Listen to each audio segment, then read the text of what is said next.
Olá, tudo bem? Marcos Correia aqui falando. Esse é o terceiro vídeo dessa série de 3 vídeos que a gente gravou, falando sobre um artigo, uma reflexão que a gente fez, que eu denominei aí de o lado bom da crise ou acelerando a travessia. No primeiro vídeo, que é a primeira parte desse texto, dessa reflexão, eu falei sobre a questão da responsabilidade social das empresas, que assumem um protagonismo diante da crise, entendendo que o papel da empresa é muito maior que só comprar e vender. Ela precisa ajudar a sociedade a se desenvolver, porque fazendo isso todo mundo ganha, inclusive a empresa. Mais uma vez a frase: não existe empresa boa em país ruim. Então, falei bastante aí com vocês sobre essa questão da responsabilidade social. Depois, no segundo vídeo, falamos um pouco sobre a criatividade, o se virômetro, que as empresas tiveram que fazer para atravessar esse período aí de pandemia, porém, coisas que já vinham como sinais desde lá de trás, Então, eu falei para vocês sobre o home office, eu falei sobre a questão do próprio delivery, a gente falou sobre as lives, coisas que já vinham acontecendo, mas que de certa forma a gente ia deixando para um segundo plano, deixando para um segundo momento. A própria educação à distância é um exemplo. E a crise fez isso acelerar. Então, hoje eu venho para encerrar essa série, falar um pouco do que a gente acredita, tentar fazer um exercício de futurismo, E é sempre arriscado e difícil falar de futuro, porque o futuro ele não é certo, ele não é um destino exato, ele é algo que vai se construindo no dia a dia. Então, falar de futuro é arriscado nesse sentido, mas eu vou tentar compartilhar aqui com vocês o que eu acredito que a gente vai viver no pós-pandemia. Primeiro, eu gostaria de dizer que a minha visão é otimista. Nós viveremos um mundo muito melhor do que vivemos na pré-pandemia. Claro que durante um tempo a gente pode ainda ter um cenário ruim, muito derivado, Deus ajude que não, mas derivado aí de um desemprego econômico, de uma recessão, mas passando tudo isso, as peças indo se encaixando, quais são as questões que a meu ver, vão se fazer presentes? Então vamos lá. O primeiro, a questão do home office. Acredito que isso não volta mais, quem puder trabalhar em casa agora vai trabalhar em casa. As empresas vão perceber que dá para ter controle à distância, que controle não significa estar à vista dos olhos. As pessoas vão ver os benefícios do home office, no sentido de não precisarem se deslocar, não precisar ficar tempo no trânsito, etc. e tal.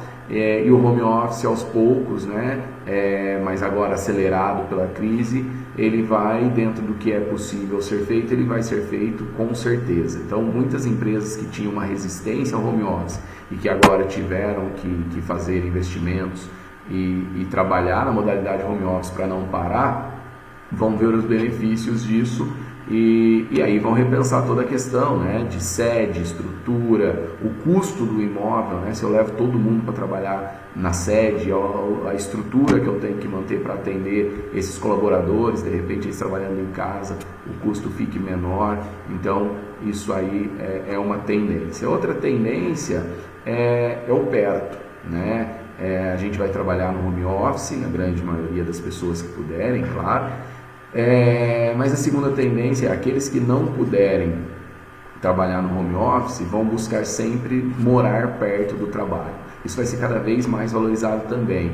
O tempo, a moeda tempo, ela que já é a moeda mais valorizada aí da história, mas ela vai ser ainda mais valiosa. A gente vai começar a entender que o tempo, a forma como eu gasto esse tempo, ele é muito precioso para eu desperdiçar. Então, morar perto, comprar perto, Então as pessoas vão cada vez mais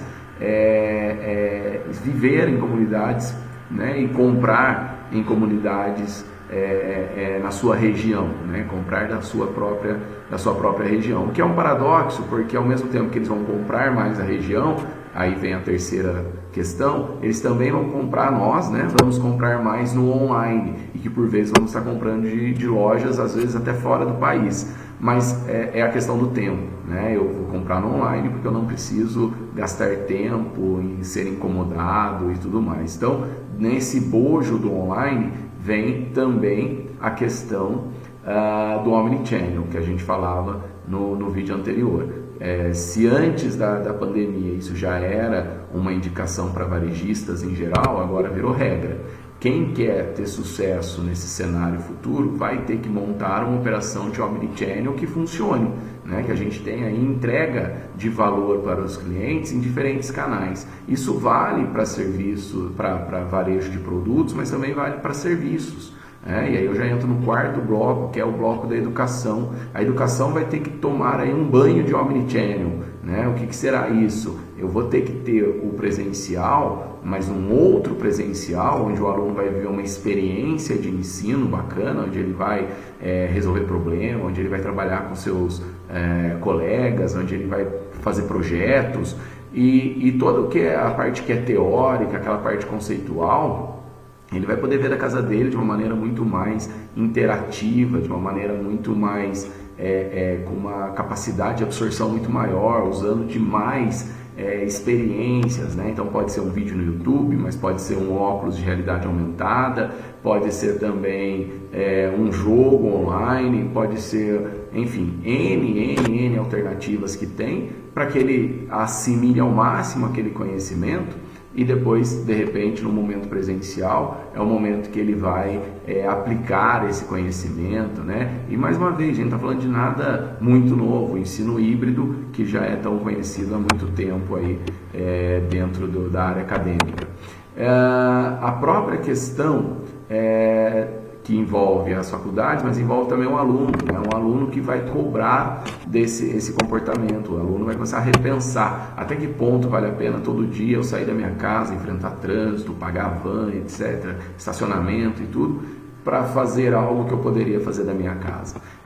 E o home office, de certa forma, vai estar ligado nisso, porque se a gente vai começar a acostumar a trabalhar em casa, vai ser normal para esse aluno também ver seu pai trabalhando, então para ele estar estudando, e as próprias casas vão se alterando, é outra tendência também, as casas começarem a ter as estruturas necessárias para isso. Muita gente hoje teve que fazer adaptações, né, para trabalhar no home office ou mesmo para estudar em casa, porque até então a casa era o lugar do descanso. A partir de agora vai ser, né, na nossa visão, uma tendência que as casas tenham espaços de escritório, que tenham espaços de trabalho, espaços de educação, espaços que isolem de certa forma essa pessoa, que ela consiga trabalhar ou estudar sem que participe desse agito, vamos dizer assim, do dia a dia da casa. E por fim, acredito que será uma sociedade que cultivará valores mais humanos. Acredito que vai ser uma sociedade colaborativa, que já vem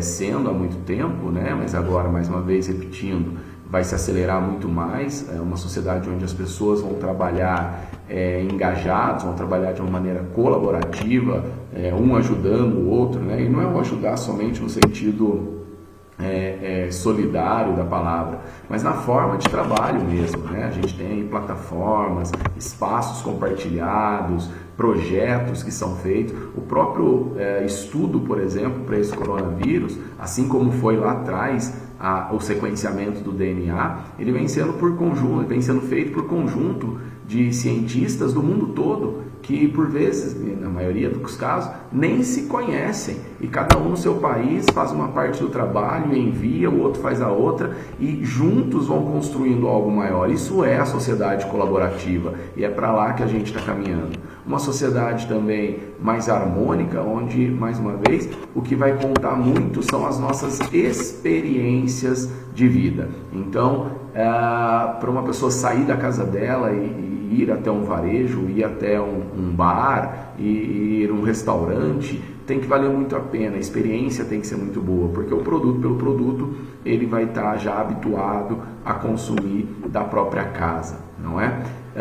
Então, são esses desenhos que a gente faz, né, como perspectiva de futuro aí da sociedade, nesse cenário que se coloca pós-pandemia, pós-coronavírus. Então a gente precisa estar muito atento, nós precisamos estar atentos a essas mudanças e entender que essas coisas, de certa forma, não vão voltar, né? Pelo contrário, a sociedade anda em direção para frente, nunca de marcha ré. Então a gente precisa entender isso, sintetizando aqui: o que puder ser online vai ser online, mas por outro lado, quando tiver que ser presencial, esse presencial tem que ser muito forte, tem que valer muito a pena, e aí a gente vai ter, entre aspas, o melhor dos dois mundos. Um momento presencial que nos traz alegria, que nos traz satisfação, que nos traz entusiasmo, e um momento online onde eu consigo otimizar todo o meu tempo, todo o meu trabalho